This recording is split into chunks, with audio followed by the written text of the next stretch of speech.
Welcome to the Rest of Us podcast. We have Kaitlyn Barker here for the second time. The first time you're listening to her because she came in with this energy that killed my technology. And so we have now repurchased new microphone cords. And now we actually get to hear what Kaitlyn has to say that relates to the rest of us. And we were just talking about sage and how she was saying that sage gets everything out, like the smell of everything, because I had a friend who used to like burn sage. This is a little like, let's just walk it back. My friend had an apartment, and when she moved in, she would like burn sage, I guess, to get rid of spirits or whatever that is. Yeah. And I came over one time and she was burning sage, and I was like, oh, is there like bad energy in here? And she's like, nope, just the poop spirits. Because apparently she just took a shit and she was just like burning the sage for it. And Kaitlyn was saying it gets out all of the smells because she had chicken smell in her house. And it stunk up my geese. So and I went to class and I smelled like chicken, but I didn't find this out until like a week later. And literally that Who same told you day, later? Like, hey, girl, you smell like chicken. I'm on because I uked that day. Oh, at least it's like someone that like you're close to. I was like, oh my God, if it was just a girl that you partnered with a couple times and be like, hun, you smell like chicken, I would be mortified. No, because there's been so many times at my old gym where I really wanted to tell someone that I smell what you had for dinner. And I really hate that because you're breathing in my ear. That's like me with curry. Whenever I cook curry, I just like my hair smells like curry. My body smells like curry. Like It's so good though. it's so good. I'm like, people are going to like immediately roll with me and then go get Indian food, but It's so good though. or Thai. I think most of my curry's Thai. I can We barely do eat Thai Japanese food. curry too. A lot of Oh, Japanese yeah. curry, like the golden curry. We'll like Yes. make a pot roast with it or whatever. That's how close we are to the people we train with. Is we know what they had for dinner. Yeah, you can almost taste it. You can almost taste it. It's disgusting. The worst is when you like roll with like a stinky person. I hope I'm never the stinky. The worst too is like when you have a uniform that you might not have washed right away, and you didn't use enough vinegar. Because I try to use the bare amount of vinegar because vinegar does ruin spandex or elastic. It's never damaged any of my jiu-jitsu stuff. I was gonna say, Never. However, I have used vinegar to clean like white stuff, which now I just stick to bleach because our socks would get stretched out, and I couldn't figure out why that was happening. And then vinegar. yeah, I read that apparently it like destroys elastic. So now I was never like, I would throw in a whole cup of vinegar with my jujitsu stuff and like not think about it. But now if I have like a small load, because I wash things right away in the summer so it doesn't get like super gross. And now I'll do like a third of a cup of vinegar. But if I don't quite use enough vinegar and if it's sat a little too long, I hate when it's like, it smells fine. And then the minute it gets moist again, you're like, people are like, yeah, she made the face. No, literally. I do that to my own sometimes. And I'm like, yeah, because there's this one, I know, I'm like, yeah, you smell yourself. I'm like gaslighting myself. I'm like, that is not you, girl. It's someone else. No, it's definitely you. Yeah, that's the worst too, is like also when you can't tell because you just rolled with someone. Yeah, it's like, is it me or you? Yeah, because you just got moist, like, and then now you're like, is it my? But there's a very specific smell to rash guards. Mildew. When it is mildew, and it is like whatever that stank is, and it's specific when it gets like humid. Like, yes. When it gets humid, you're like, oh, this is my own thing. Yeah, I had to strip one of my geese like in the tub in scalding hot water. I was so terrified it was going to shrink, but it didn't. But you put like white vinegar and then laundry detergent and baking soda, and you let it soak. You're not supposed to do vinegar and baking soda at the same time. No? It neutralizes. Well, I did. It neutralizes. It Maybe becomes that's why nothing. it didn't work. Yeah, it just turns into salt, I think. I mean, it does. Yeah. So it becomes, I'm no chemist, but yeah, you have to do one or probably the why other. it didn't work. Yeah. Like you do baking soda and water, or you do vinegar and water. But if you do it together and it has that little reaction, you're just washing your stuff in salt water. That's so disappointing because I really thought it worked. I was like, oh my God, the smell is gone, but I don't know if it's actually gone because I smelled it the other day after class. I was like, no, this stinks. Yeah. And that's the salt water. Damn. I hope people listen to this and they're like, oh my God, she's not that stupid. She knows really good. what vinegar and baking soda does from 4th grade science. No, I don't remember anything. I don't care if people think I'm dumb. Just for the record, I think I'm dumb. You're not dumb. You have to be kind of smart to do The only jujitsu. reason I know this is because I also washed my clothes in salt water. I also found this out the hard way. Yeah, by someone telling me, and like actually Lucas's sister, who like I don't get along with that often. Like she told me this. She was like, "Rachel, that's just salt," and I was like, "Shut up!" And then it was. Sorry, let me print out. What is that thing called? Also, you're never supposed to mix vinegar and bleach. Periodic table and slap it on my door just to make sure my chemicals go well together. My laundry is going to just be the periodic table of elements, and then you're going to be just have it in your laundry cabinet. Literally, I'm making science experiments in my. Honestly, though, if you leave a bag of no-gi gear in your car overnight, that is a science experiment. That is, and people just like don't want to get we are all chemists at the end of the day. The vinegar really works, though, I think, like if you soak it and wash it a couple times, but don't dry. You can't dry your stuff. Did you hear that? Yeah. We're going to have ASMR because Kaitlyn has a metal or glass straw. It's so good, though. And I don't even like ASMR at all. Yeah, but that is a nice sound, that clinking. It is. That's really nice. Everyone listening to this is like, there is something wrong with both of you. Yeah, I think you guys lose brain cells every day from getting choked. Possibly. I think sometimes, though, when I watch like the people who have that's what did it. True. Yeah, they are long gone. I lose so much a day. I think it's actually turning into a problem with work. Like, I genuinely think they think I'm slow. They're like, Kaitlyn, are you okay? I'm like, yeah, I'm great. A second ago, this girl was telling me I'm not kind of stupid. So, and then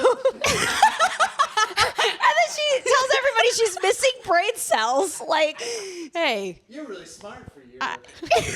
you're really smart for what you do. Also, thank you. I'm really slow at work because I don't tap to chokes. Yeah. Not in time. I like to see how far I can go. But then in comp, I get scared. I'm like, they're going to rip my head off. And then I tap way too early in comps. I don't know what scientific method that is. It's better to tap too early. My rule of thumb is I tap when my last good escape is gone. Yeah. I'm like, if I feel like if I move an inch and they're just going to get into a worse position, I'm like, you could just have it. Well, like for example, there like some of the late escape arm bars where you're like shoving your shoulder in and doing all the things. You're basically doing an arm bar on yourself just trying to get out. Yeah, actually, there's actually a lot of pressure on the shoulder. I have tight shoulders, so I feel like that's one that I really have to like work on. But there's some that like at certain levels, I'm like, okay, if I don't have my late escape and I like miss my good escapes, then I'm like, we're done. We're not getting out of this. Just have it. We already lost. Like, yeah, just have it. You know? Yeah. I feel like my last one, I lost within the first 2 seconds, and I kind of knew it. Yeah. She shot a double leg so fast. Is she a legitimate wrestler or just like a jiu-jitsu wrestler? I don't know, but she's like really good. Like she wins a lot. She just got silver at Pans recently. I think when I was looking, I think she had been a blue belt for almost 2 years. Okay. So she's on the verge of purple. Yeah. Like that's the scariest thing about picking up your blue belt is like that was my first thought. It's the biggest gap ever. Yeah, it feels like a huge gap because like you could have an almost purple belt and like you're a 7-month blue belt from like white belt. Hey guys, I've never competed before either. I have maybe a knee cut still. Like back when they were just giving away blue belts and I got one. I'm like I don't because I feel like there's different levels of blue belts at our school. There definitely is. Yeah, I feel like they just made sure I could like train safely with people, not spaz. That's like a huge one that you learn like pretty early. They're like, you need to be like, if they're going to put someone with a blue belt, you can't still be doing your spazzy white belt things. This is not official information from my coaches. This is what I have deduced from watching. This is our book of blue belt of blue belt. What requirements for a blue belt. And so I think they require you to not be spazzy and a safe training partner and know how to like roll with someone lighter than you or like, cause we have like the kids sometimes like, cause I roll with someone lighter than you. A normal person would just be rolling with me, but I have to train safely with like maybe like Philip or something. And so I feel like training safely with people who are less experienced or smaller than you. And then also like escaping's big. And I don't even think like the passing system's in it because I literally had a knee cut and like nothing else, I think, when I had my blue belt. Just judging from my first competition. And then I had a little bit of guard. Like I had a couple different things I could do in De La Riva. Yeah. And My guard was so bad when I got my blue belt. Yeah, I didn't even, like, my closed guard wasn't good. I didn't have any clamp stuff, so you can't really do a lot in closed guard if you don't have the outside, too. Yeah, because I just started, like, mentally processing, okay, you can go to clamp from here. Yeah. Like, that just started happening. I didn't have that until way into my blue belt. And I also feel like I had a little bit of De La Riva stuff, and I had zero ashi. I felt like the worst blue belt because there was a white belt, a male white belt who like won his like Atlanta Open, and it was like, you know, those guy divisions, the adult divisions are pretty deep, so he still had like I think like 6 matches to gold or whatever, and he had like a legitimately developed ashi system. I love ashi. Yeah.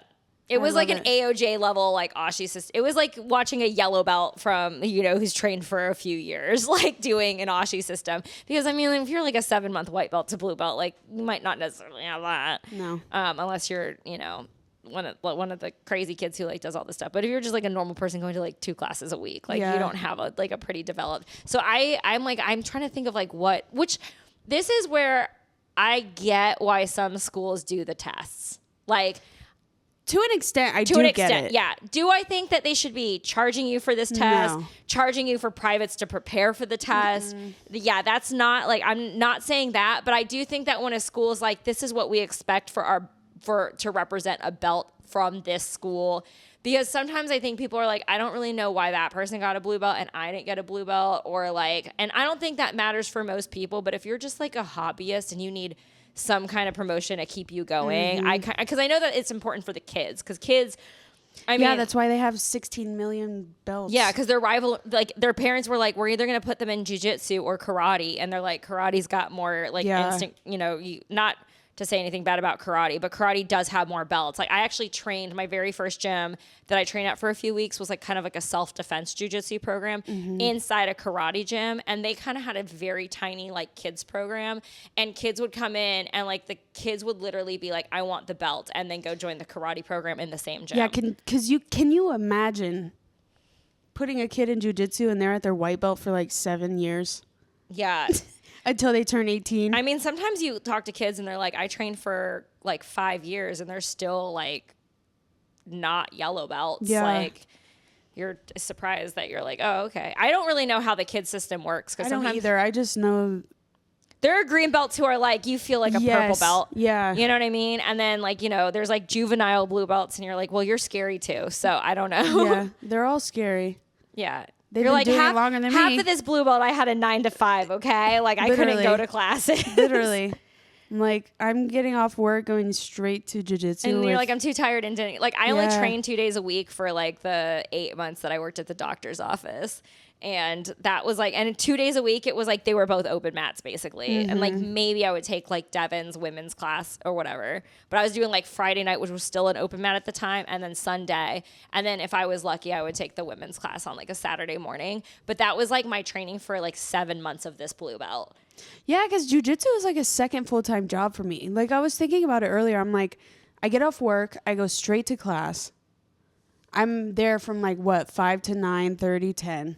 It's Get like, home. It actually, you know what it's more like? I think it's like a college degree. Yeah, because then I get home and I find myself studying again. I'm like, I just left. It feels like a 17, 18 unit load. Or like, I mean, it's like what, 16 is full-time? 16 credits or whatever? Yeah, something like that. Yeah, it feels like you're taking like a full-time college load. Because my shoulders, I don't understand why my shoulders are so big. But like, because my shoulders are apparently noticeably big, people will be like, you work out a lot. And I'm like, I mean, I like do athletic conditioning and like strength training. No, I roll around on the floor and get sweaty. Yeah, that's the other thing. I'm like, I do jujitsu, and then they ask me like how much jujitsu I do. Like people, I don't know why people ask like how much you do I'm it. like, even if I explain to you how much I do it, you're not gonna understand. Yeah, and I mean, like, because then you have to be like, not all of that's hard sparring and blah blah blah. But like, Yeah. if you say it out loud and you're like, yeah. As a hobbyist, like who has other things going on, you're like, I attend this thing like 15 to 20 hours a week. It's like being in college. It's actually kind of bizarre. Yeah, because sometimes people are full-time students and have a full-time job, which is crazy and a lot of work. But I can understand that. I'm like, that's what it kind of feels like. And then when you think of like what you would be at like a purple belt, Yeah, it is like 4 years. Like you got your college degree, and you're like, okay, we hit purple after. That's like what that kind of represents at 4 years. Of that much time. And then like getting your brown to black is like your master's program. Yeah, this is your post grad. Yeah, you have like it's your like your undergrad. little two-year funny. little program. Like up to black belt is like your undergrad, and then like then black belt is just post grad. Your doctorate forever. You're in there forever. You have like your 2 doctorates. You like have your double major and stuff. I majored in Ashi and Hero Guard or whatever. Yeah, I would major in Ashi with, what was it? What is the terminology? They use it. For it's what? like focus in something. Oh, with yeah, what do they call it? I've been out of college longer than you, way longer. Well, I was only in college for a year and a half. So. Well, it doesn't matter. I've been out of it. I graduated 15 years ago. Graduated college, like. Hey, at least you graduated. Yeah, but what I'm saying, I was like, people will say like you're in. I was like, no. I was done with the whole thing 15 years ago. Hey, it's a long time. She's an educated woman at the end of the day. An old educated woman. No, I don't feel like that educated. I got a history degree. They're not real. History is deep. Yeah, and it's reading a book for free. Like, yeah, I could read if I just read all the books that I feel like I actually learned something from through a library, and like maybe even like, you know, being one of those community members in like a university library, I would have had my whole degree, and it wouldn't have been several $1,000s in all of that time. Oh, of course. I went for like a year and a half and have like 30,000 in debt. I'm like, I have nothing to show for this either.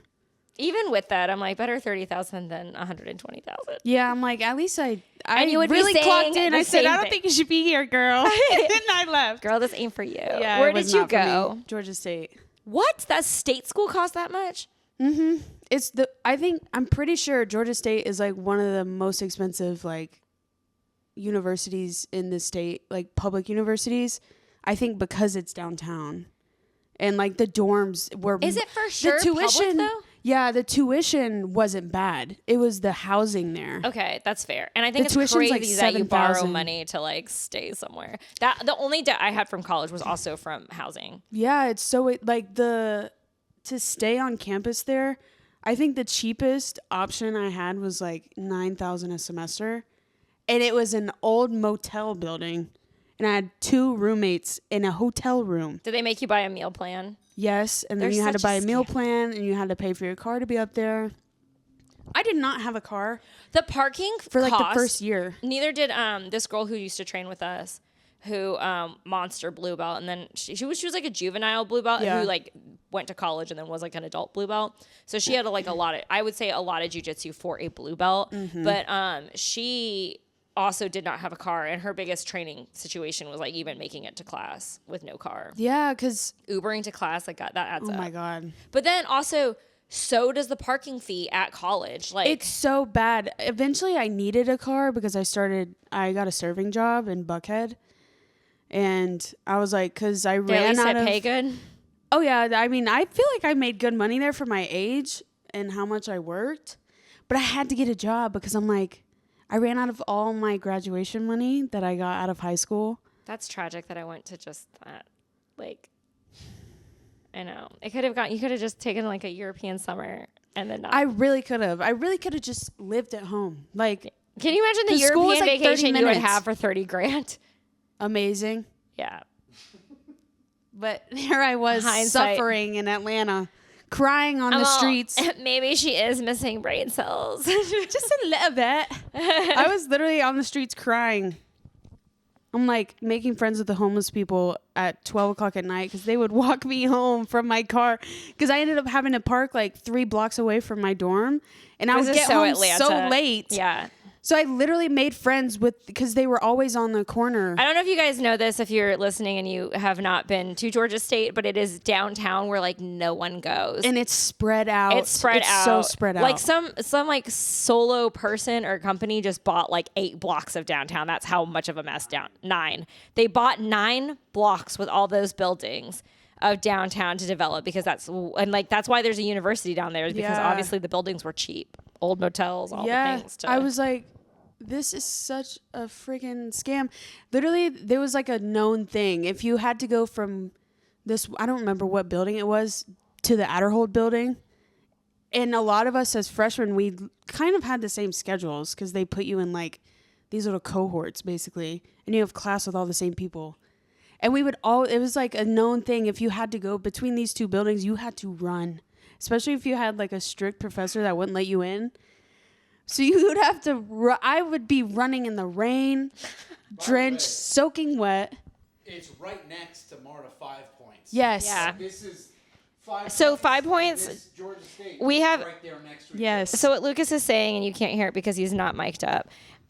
Lucas works at the MARTA station doing a contract right now with a bunch of jiu-jitsu guys who just had a gun pulled on them because it's 5 points. Like, not on them, actually. He was pulling it in defense of them, and they're like, can you put this away? Like, we don't need this. I know. Brady was like, I literally looked at him and said, don't do this. Yeah, don't do this right now. And I was like, how powerful they don't are know those this guy. words? The guy who did it, they don't know. But, Yeah. like, they had gotten into, like an altercation, like a verbal altercation with somebody, and then I don't know if you call him a good Samaritan, but some random dude walked up and then pulled out a gun, and he's like, we don't need to do this. And then he left. So, and yes, it is illegal to brandish a weapon in Georgia. So that's, I guess. Yeah. Yeah. But it's also the Wild West at that. So next to this MARTA station where this happens is where she was getting walked home by the unhoused. Hey, they were so nice though. And I would bring them food and they'd be like, you ready to go walk home? I'm like, yep, let's do it. Let's brave the storm of downtown at 12. What was your major for your 1.5 years of college? At first it was undecided, so I was like getting all the core classes out of the way, and then I tried to do psychology, and then I realized that I hated it. Isn't it crazy that you pay so much money for these core classes when you're like, the content you could read on Wikipedia in 10 minutes? Like, everything that you got through in one semester, like, you could just go on I could write the syllabus for half of those classes, and Yeah. I didn't know anything. They're like, basics, because everyone needs it. I'm like, sure. I literally just took this class in senior year.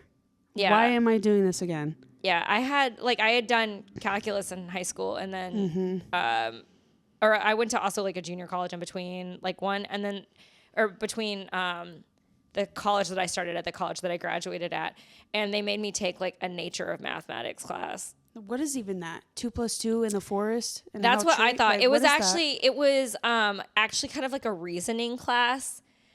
I should not have taken it. I actually hated it worse than calculus, and I hated calculus.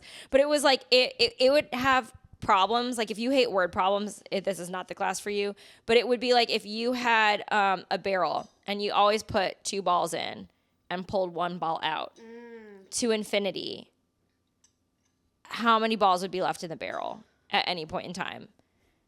And the answer would be like no balls, because you couldn't name a ball that would be in it according to that. Yeah, I know. It was literally like that. It was obnoxious. I don't know how I got an A- because I was like so lost the whole class. What if? I was like, no, there's 2 balls going in and 1 ball going out. So you put 2 more balls in. I was like, there's a lot of balls in that barrel. Yeah. Motherfucker. I was like, and then they were like, no. Like, if you put like, and then they would like go through some kind of like math where they would assign like a variable to all of the balls. But who And told then you that was the right answer? Who was the deciding factor on this? whoever wrote the curriculum. See, that's what I'm saying. I could walk into a college and start teaching. But they would do like they would put the variables to this. This is how I know I'm dumb. Like, and I don't know how I get good grades and I like can't do anything, but like they would assign variables to all of the balls and then explain it, and they'd be like, and this is how we know that this is what it is, and this is how we solve these problems. And I was like, I don't know if this is right. Like, I didn't feel like y'all are just making shit up at this point. it felt like that. But I mean, when you looked at it, This you're is like, American education. yes. But like, if you could put a variable on all of the balls, like I was like, I get what you're saying, but like also, this was a concept for infinity. Like, they were trying to explain infinity. I know. Eye roll, same. You can't see her major eye roll, but if you're listening to this podcast on YouTube, you would have seen her eye roll. Major eye roll. And that's how I felt the whole class. But also, this class led into, this is the early days, like MySpace. Like, Facebook was brand new, and we also had MySpace. We're all HTML coding. in our mom's basement? Yes. So that's what I was about to get to. This class led into like encryption. That actually kind of makes sense then. Yes. Because So, I coded for a while. Because they And there's a lot of if then. No, yes. Yeah. So it was weird because it was math, but it was based in logic. And then because it was 2000 and this was, if I graduated, this is like 2006, 2006 or 2007.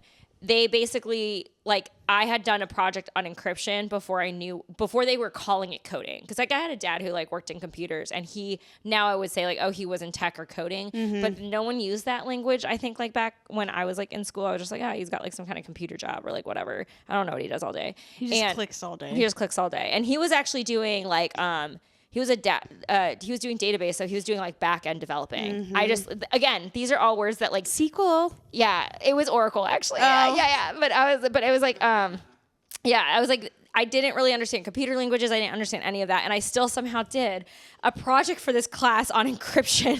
And I didn't even understand what coding was or how it worked. But then at the same time, like you said, we were all doing HTML MySpace. Yeah. I had such a great MySpace. I was like playing the most angsty things. I would like put like I graduated high school and I put like Closing Time, like the song Closing Time. Let you out into the world. Yeah, I was not that bad where I was not one of the people who like would write those bulletins out to everybody in the world. Oh God. When I see like Instagram with the notes and people write things and I'm like, you're saying this to one specific person. Oh, of course. And I feel like that's how Of course. the MySpace bulletins were. You would like start reading a MySpace bulletin and be like, and what's so funny is we all did these MySpace bulletins and you never saw who was looking at them. It wasn't like Instagram where you could just like scroll up and see who's looking at your stories. Like we were putting it out into the void. We had privacy. Kind of. Our feelings weren't being hurt. I just think it's crazy that like you would never know if that like ex-boyfriend was reading like I would read girls' things as like they just broke up and I was like it was like what's the biggest mistake of your life? You know his name. Like or like now I'm on my own and like whatever these Well, yeah, that's how I spoke on Facebook too. Like when I get on, I live on Facebook Marketplace because I'm just. You still have a Facebook? Yeah, I live on Facebook Marketplace. You're check Gen Marketplace Z, right? every day. Yeah. That's so crazy. Yeah, I but deleted mine had like 2 years ago. Yeah, see, I don't miss it. I keep mine mainly to keep up with a lot of my family that I don't speak to all the time. You know, it's kind of nice when you let that go. Because I completely did a hard delete on my Instagram. Well, on if my we want to get into the trauma, yeah. is this a Or therapy in my podcast? case, we don't. Bye. Do you know what happens to trauma when you just delete it? Yeah, it Delete your trauma. I hope this. It's crazy because here's what happened with Facebook for me. I stopped posting anything. Like I stopped putting up pictures. I stopped posting. Yeah, no, I don't do that. And I one deleted- of those silent Facebookers. Well, for Marketplace, literally. I deleted it off of I can't speak for Marketplace because now there's OfferUp and other things. So Yeah, but I feel like OfferUp doesn't have as much good stuff. But you can also have Facebook Marketplace without having a whole Facebook or being friends with anybody too. Theoretically, yes. Nobody but would respond to you. Exactly. If I had just the little person. You're like, meet me outside the Kroger at Yeah, midnight. I'm like, what the? Nar. So I can get this blender. Yeah, really. I'm like, they have to see my little. Yeah, So they know I'm a real person. Okay, that's fair. Because I wouldn't respond to that either. I'd be like, Lucas has wasted so much time on Facebook Marketplace. Oh no, it's actually so frustrating when you're actually trying to buy something and they just ghost you. Yeah. Or if you're selling something and someone's like, oh, how much is this? Are you available tomorrow? I'm coming by at 3 p.m. I'm like, people will say that they're still coming by 15 minutes before and then they don't show up. just don't show up. And then it'll be 25. Hey man, where are you? And it's like, oh, I decided I didn't need it anymore. The hell? You couldn't just say that? You couldn't just tell me? I'm sitting here twiddling my thumbs. We don't, and this is why we're also, so I'm not on Facebook. I deleted it, but I stopped posting. And then I also deleted the app off my phone. Mm-hmm. This is how it started. This is 7, I feel like it was almost 6 months to a year that I just didn't do anything on it. And every time I did go on once a month, it would just all be there'd be 45 notifications. Yeah. and it was Because it gives you notifications for everything. So I'm like, I don't give a fuck. So this is what I was getting to. It was If actually Nancy reposted a wildebeest's This is the thing. It was post actually of a dog. all Facebook spam. Because you know how if you've ever watched those documentaries, it gives you like a dopamine hit when you have a notification. So you get notifications, and then they give you like Farmville notifications and like all this other crazy. That was when you remember that? Yes. Yeah. So it was crazy because after like 6 months to a year, if I'm not active on it, like if I don't post a picture where I get a response to something or someone posts something and I'm like, oh, happy birthday. If I am not interacting with anybody and I just have one, you actually get no notifications, like at all. And then you're like, why do I even have this? Yeah, I don't really, unless like for whatever reason, sometimes it gives me notifications when someone posts something. I'm like, I haven't spoken to this person since I was like 12 and prepubescent. They have to do that if you're not actively doing anything that would actually engage. So they engage like See, I literally don't engage on that thing. And that's why it has to give you like not real notifications. So I deleted it. And then what was really cool, what I found is that I was actually off like all social media for 2 years before I started working for Greg. Actually, I wasn't even on Instagram basically when I started jujitsu because I hadn't done it for 2 years. I deleted my Facebook entirely and I left my like Instagram up, but I just like wasn't. I deleted it off my phone, so I'd go on it like once every 2 months. And same thing and I knew this pattern from like Facebook. If you don't engage, like nobody even knows you have one. Because I mean, even people who post all the time, if you don't like engage with their stuff, their stories don't even show up, and they could be posting all the time. You actually have to see. I don't see a lot. Yeah, because if you don't like people's pictures or like their stories or respond to their stories, whatever and maybe it changes, but whatever the algorithm is, like there are friends that I'm like, oh, I haven't seen so-and-so in a while. And sometimes I'll go and it's like clearly they're also off Instagram. Like I was off it for 2 years, but you just like keep it. But then some of them I'm shocked that they've been posting and they have stories up. And I'm like, and I don't straight up don't see it. Because whatever it is like in their algorithm, they like make it like if you don't engage with that person, you just don't like, so you might have like 1,000 friends, but you really only see the same 15 people's stories because you've liked it. These same 20 people. I actually had to stop. I almost like I like heart things like all the time. And I almost had to stop because I'm like, I'm seeing this like their story like always comes up front. Yes. I'm like, I don't even really know this person. I just like 3 of their jujitsu memes and it's like there all the time. So I thought I was like, okay.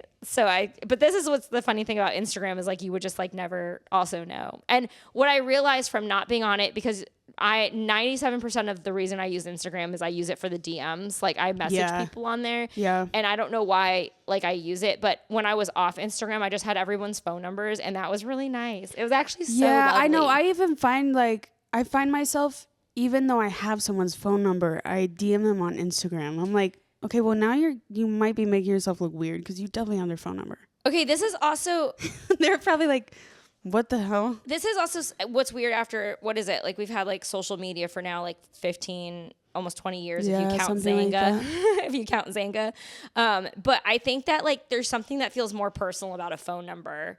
It does. Because like if like you are DMing someone that you don't really know, but then if you have their phone number, it feels like you're their friend. And I'm like, there's that element where I think that that you feel comfortable talking to people all the time on like DMs because it's like not personal. But then if you have their number, like that feels weird. But because I have friends and I don't have their phone numbers. Yeah. I just have them on Instagram. It's weird when you realize, like, even like some of the people Lucas works with, I'm like, Lucas will be like, hey, tell him. I'm like, oh, I got to like DM on Instagram because that's how and I don't even have like, even though I'm on it all the time, I don't have my notifications turned on. So it's weird because I'm like, I feel like I'm like, this doesn't feel like it's like a reliable way. So like you end up getting like someone's number. But I do like having people's numbers because I'm like, from being off of it, I like knowing people by their numbers instead of like this whatever this weird distant thing is. Because when you are off it and if you like don't actually talk to people or text them, I'm like, do I even have a relationship with this person?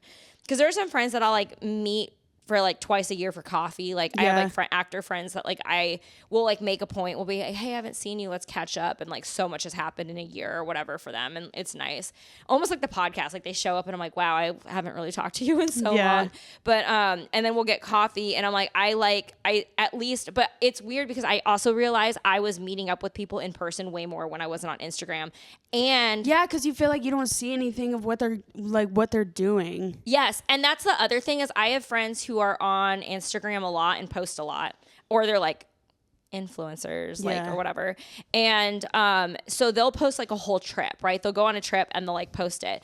This is something I noticed when I was off Instagram, was that they would like post their whole trip. I assumed so. I knew that they were like, from talking to them as a friend, like I knew they were going to Spain or something. And then like one of my friends, like her boyfriend has like a place in Mallorca. I don't know how to say it. And so I knew that they were going to, it's like a island or something off the coast of Spain.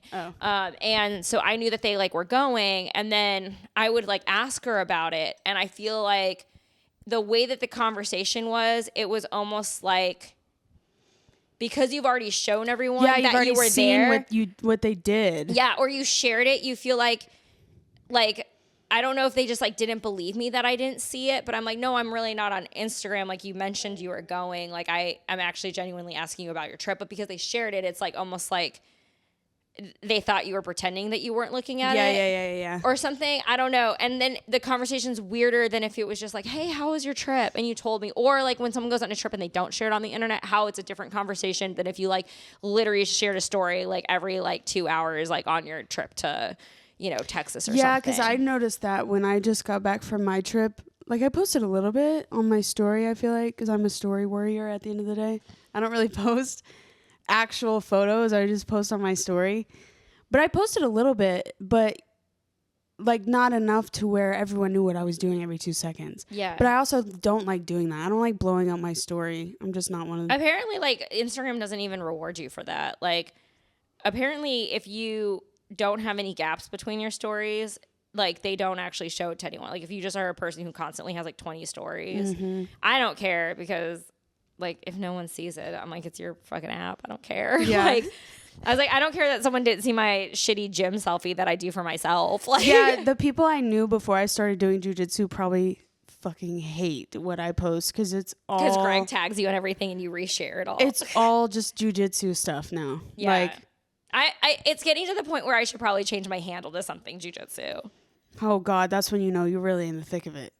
But you look at like you look at your Instagram and you're like, but there's nothing else on here. Yeah, at this point. I'm still with my agents. I took my agency off there because I'm like, no one's ever contacted them because of they're on my Instagram. Yeah. Although I have been tempted to have it on there, because sometimes I'll meet someone and they're also in like the acting community, and like they have an agency, or they see, and then they like know that like based on our mutual friends, that's how we know each other or something. I'm like, I do almost feel like it's like, that's kind of like why you would even put your gym or something on it. Someone's like, oh, this is that person from wherever. Right. If you wanted to be known like that. I don't. You're like, I am my own agent. I want you to know me from my Yeah. podcast. That's why that's I'm on just there. me. Yeah, Rachel, the girl with the camera. The lady with the camera. The lady with the 12-year-old camera. And the mics. And the mics. That breaks when Kaitlyn Barker walks in the house. It's the only time it's ever happened. You know, 27 episodes in. But what's funny though is my mic broke. I was holding the mic that broke. You were. Which happened with your energy. It's all my fault. Yeah. Honestly, it's for the best. I had snot rags on the floor anyways.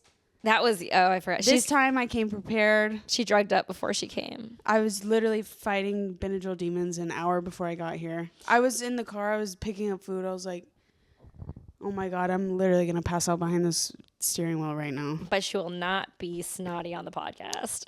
Am not. And it worked.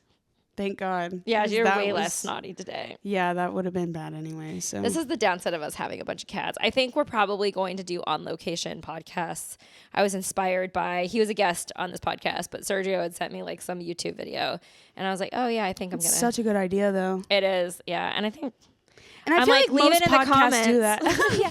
Give suggestions. Yeah, like and subscribe, and then comment if you think that that's a great idea to go. On I feel location. like a lot of podcasts usually do that. Like even if they don't like up and go to an actual place, they at least change the background or like something changes along the way. I feel like we're not Joe Rogan. We do not have people flying in for our podcast. Not yet. Yes, not yet. Let's I like keep this it positive. Where's that sage? It's around Mike somewhere. wouldn't have broken if we had burned the sage Correct, probably. to protect it. Oh yeah, social media. Going back to it, I was like, why not? Let's circle back. Do any of your friends who are not jujitsu people comment on any of yours or like any of your stuff? Yeah, they like my stuff all the time. Like even people from college that I haven't talked to in so long. I've actually gotten a few people like ask me like, where is your gym? Like I want to come by. Do they train too or no? They're just like interested in general. No, I mean, I ended up realizing that jujitsu is very heavy in MMA, and I didn't know that until I like started studying jujitsu. Like I just thought I was like, what? Why when they go on the floor they roll around like that? How did you get into it? I mean, I know you went to like an MMA gym. Yeah, I started originally. out in kickboxing. Was that just for like exercise, or you actually wanted to? Okay. Yeah, it was just for exercise because I heard people like models do it. Yeah, I'm like, I gotta get up and do something because the gym is just not happening anymore. It's too boring. I don't want to go to Planet Fitness because I was like the only gym around me. I hate the gym. I hate it now, especially now. It's so hard for me to work out by myself now. I like have so many friends who are like, I'm gonna go lift. I love the gym. All these things. I'm like, we are not the same. I'm person. so happy for you, but that is not me. Yeah. Not anymore. You would not think this from like seeing how much I do strength and condition. Like 4 and days I was a week. looking at your back yesterday, and I was sitting next to Amanda. I was like, dude, her back is ripped. I was like in that little purple suit with your little belly button pull. Oh my gosh. I wore this onesie and I like Lucas actually doesn't let me wear it if I'm not with him because he says you're too cute. So cute. I think it's cute too, but Lucas is and like. You saw your abs poking through too. I'm like, Rachel is literally ripped. See, it's cute. Doesn't leave much to the imagination. Lucas, do you hear him? He's like. So no. But I do. Without me. You guys might think that I am such a free spirit, but I do listen to my husband. I respect my husband. So I only wear it when I'm with him. And because I don't wear it that often, it was so hot, like any tournament that you've ever done in a gym that has like a bunch of people show up. And we're lucky that the only sweat that was on that showed through was like, I had like pooling belly button sweat on my onesie. Who said it looked like lips? I did because it was at first like wet, and then I like sat down. It literally had the shape of like lips, like someone had kissed my belly and like made it like a nice little sweaty lip mark. And I looked at Lucas. I was like, "We're real lucky it wasn't my butt crack." Like, because like, no, that is real. Women, butt crack, yes. Crotch, Upper lip. underarms, upper lip. Yes, My upper lip is the. that one. Rachel's like, not really, but sure. I'm like, upper lip. I was like, neither of those are touching the onesie, but Right. Lower lip. Yeah. Lower. You can't see if you're just listening. I just took my lower lip and then pretended to touch my own chest with it. That's really far. That would do it. Yeah, so I was like walking around with like cute little belly button sweat, but thank God that was the only sweat. I was like, oh, this is not too bad. Yeah, no, honestly, before you even said anything, I thought you just went into the bathroom and you got water on it. I thought that too. Because that's where the sink hits me you. right there. Yeah, I did go to the bathroom. I did wash my hands because anytime I'm in a gym and I'm like touching the mats and like whatever, Yeah, I it's just gross. feel like I have to wash my hands for 30 seconds and sing happy birthday twice. And then like when I walked out, I was like, I did have it could have easily passed that, but it was a sweaty belly button. That was a sweaty belly, girl. Yeah, everything was. And then I was like, I could feel it like dripping down my rippling back. My very muscular back was like so sweaty yesterday. It's so weird because I never think that I do back exercises, but I guess we do a lot of rowing at the gym. Even in jujitsu, like the amount of times we say, oh, it's like a lat pull. Yeah. Like the amount of times that comes out of someone's mouth. If I took a shot for every time a lat pull was mentioned or every time Brandon said inside Senkaku, I would be wasted by the end of class. We would be really wasted if we had a drink for every time Brandon said the wrong thing. He'll be like saying like Ashi and he means daily Hiva. And there's It's okay. white belts who are already confused like in the like, class. What? Yeah, which is and I'm like, knee in the middle for Ashi. Like then the hook on the inside, hook on the outside. But I remember when I was new and I remember telling DK, I wonder if DK remembers this, if DK still listens to the podcast when he's not on the episode. He's not, he's fake. I remember I'm like, he's a real friend because I have his phone number. We've established. But I feel like I remember having a conversation with DK where I'm like, I'm never going to know what any of these are. That's how I felt when I walked in, because my old gym, we didn't learn anything.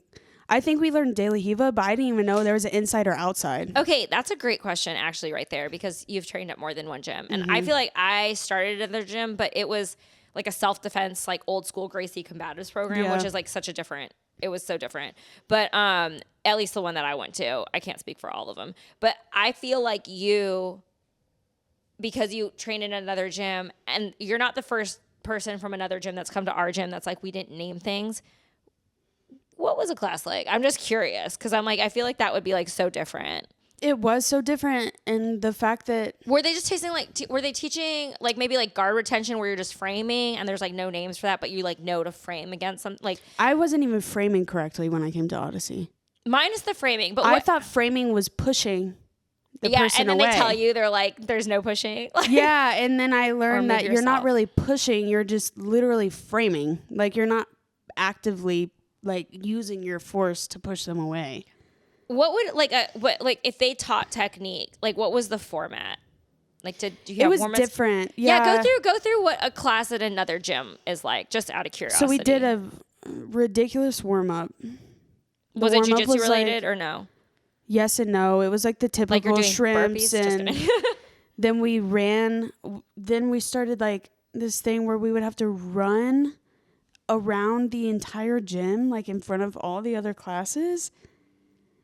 And it was like, Did you do like inside? Did you do like the wrestler warm up where you're going inside and outside and like moving your arms? Yes. Okay. Yeah, it was like That a comes from 20-minute wrestling. warm up. I've realized taking a wrestling class. Yeah, it was like a 20-minute warm up, and I'm like, by the time that was done, I was. But I will say this: some of the gyms that do have the multiple programs, I think the target market versus some people who go to just like jiu-jitsu only gyms are a little different. And like, this might be your only workout. Like for I do strength and conditioning outside of jiu-jitsu because I do it to support my jiu-jitsu. Yeah. So I'm like, I don't want to spend 20 minutes warming up because I already got my workout that day, like at another place. But if you're like a person who's like, I have like a regular job and this is like, I want to take a couple kickboxing classes in jiu-jitsu and this is like your only hour, you don't want to sit and listen to a lecture for 30 minutes and then like get like a little bit of technique when you could have like a 20-minute, like get your heart rate going and feel like you did something. So I understand that from that perspective. And especially there weren't a lot of competitors. Yeah. I think there were literally maybe 2 people that competed out of that gym. But I also feel like specifically the model that does have like cardio kickboxing and like all the other things, I can understand why a class would be formatted like that for your particular, because of who you're serving. Yeah. And I'm like, and that makes sense because you want to serve the people who are like paying for your membership. Yeah, because at the end of the day, half of those people, like I said, weren't competing anyways. They were they were going there for fitness. Yeah, and it makes sense. Like, you know, you had to get something. Okay, so there was like a 20-minute fitness situation. Yeah, and then did you do like what close guard? Did they call it like close guard? Did they call it butterfly? Did they call, or like, did they say hooks? Like, no hooks. Can you describe like one class? Like, just because I find it so fascinating how different places do different classes. And it's so crazy though, because now I don't remember half of it, but it was like we warmed up for like 20 minutes. And then you grab a partner sometimes. But I will say the thing I really liked about it is we did so many takedowns. Okay. I don't remember half of them now. But there would be like a day that we spend 30 minutes on practicing takedowns with our partner. I feel like I've only taken a handful of a class that my friend teaches, but he does. And Lenny used to teach this way. I don't know if you remember or knew this, but Lenny used to teach at our gym when I first joined. He would do like one standing technique and like one ground technique. And that was kind of nice to have, especially for like no-gi. Like you have a standing technique. And that way it's like you don't ever not have standing because one of the most important things about white belt and blue belt competing is like whatever happens at the beginning of the match is how literally when I got that double leg, I was like, oh, you're done. going back from behind. Yep. I go into my brain shifts into a completely different mode when I'm down points. Or if I'm down at advantage, like if I'm down anything, I'm like, I'm in a completely, I think like the way Greg has described it is you end up having to open up your game in a way that you otherwise, versus like if you double leg and sit on top, you're like, I could kick it here for 4 minutes and conserve energy and like try to, like maybe I submit it, maybe let's not do anything risky where they can get out. Like let's try to progress and not get stalling, but like also you're going to have a different game than when you're like, I'm down and I need to make something happen. Yeah, and I can't wait until I'm more comfortable because I've only done 2 at blue belt, period. And like I was telling Greg or Brandon, one of the two, I don't remember, but I was like, when I get out there, my brain just literally shuts off and I have no thoughts. I can hear what they're saying, like what they're yelling at me to do. And I'm like, but my mind and body are so far disconnected. I think just because I'm anxious and I'm just not used to that yet. Yeah. Because like I did comp sports growing up, but it wasn't individual sports. Like it was like team sports. This could just be me, but I do think the way that you prepare can make a difference in how you feel. Because also like I've seen how like other schools prepare like some of like their early competitors, and I'm like, I mean, this works for me, and I've said it like 100 times on this podcast, but like the perfect match really helps me find my holes. Because I'm like, if everything goes my way, and let's just say like you're supposed to kazushi them to like, let's just say like you're supposed to like sweep them to the left and you actually get the sweep that you want. And then you have like a couple passes and like the pass that you're good at, you get the pass you want. Can you go all the way around and submit somebody? And like that was like a huge realization that I had when someone suggested this to me, was I realized I couldn't get from side control to mount. Like ever. Mm-hmm. Like I realized in my roles, like I couldn't hold side control. So I worked on it with like, I think back then I was like taking Crystal's like women's class or whatever. And she did like a specific, like us like changing like positions and side control to maintain like the pin all the way around. And like that really helped me, because I'm like, if everything went my way, I still can't get anywhere. Right. Like, and then you are going into a match and being like, shake hands, bump fists. And then you realize you're like, now not everything's going to go my way. Like they could go to the left, they could go to the right. Hopefully we have something to the right. And hopefully we drill both sides. Yeah. Hopefully. Yeah. None of us do. No. Well, actually, so I think even Danaher has said this. Even Danaher. I think this is where this comes from. I started drilling both sides because I got like a huge muscle imbalance, and like one of my knees was irritated. And when I started to do both sides, it like wasn't. But I think not only, a lot of people will say, as long as you have one good, it's better to get it on one side than to not have it on any sides. Right. Fair. Very fair. The other thing is like, if you are attacking, you can afford to have it on one side. If you're defending, you need to be able to do both. Mm-hmm. Fair. I will say that I have noticed at my level, which is like, I'm almost hitting, in like a few months, I'll be at like 2 years at blue belt. I think that I'm fully capable of drilling things on both sides. And when I do drill it on both sides, I'm realizing this in wrestling, because I was working with a white belt and she does both sides. And I used to just be like, let's just make sure we get it on one side instead of no sides. But because I've been drilling it on both sides, my body or my brain doesn't even think when I have to do the other side that it feels weird, because I've done it enough times that it doesn't feel weird. But when you drill one side heavy, especially when it's your good side, you go to the other side and you feel like you have 3 left hands. Like you're like, what am I doing? Yeah, I will say I've gotten a lot better about drilling on both sides, just because I'm like, what am I going to do? Stop in the middle of a match and be like, actually, can we go to the other side? Because I don't know how to do it on this side. Also, what's interesting is one of the guards that I had like worked on and developed, I only drilled on one side, because I was like, even though it's defensive, if I was on the other side, I would do something else to get to my good side. So that was like a strategy that I did, because you don't have time to do everything. So I'm like, okay, if I can't play well on this side because I don't have like the muscle memory and my hooks, like I would do it on like a 20% resistant partner, and I still couldn't get my hooks to land in the right spot, because just like the muscle, my like, you reach out and it's like you think something's this close and it's like further away, or like my hooks weren't latching. I just gave up, and I was like, okay, I have like 2 weeks before my competition. I'm just going to get to my good side. And here's what I do when I'm over here to reframe, regard, and then get to where I can attack from. And so that was like a strategy that I used. Now, because I'm doing stuff on both sides with newer guards, I'm realizing I'm better now at the new things that I'm doing than the thing that I drilled the most on one side. Yeah, I'm like, I'll sit and drill my left, my partner's right, until I feel like I'm comfortable, and then I'm like, okay, let me do the other side. There is also a strategy at our level where if we can do the not usual side, that you probably can beat people, because their defense isn't good on that side either. Yeah.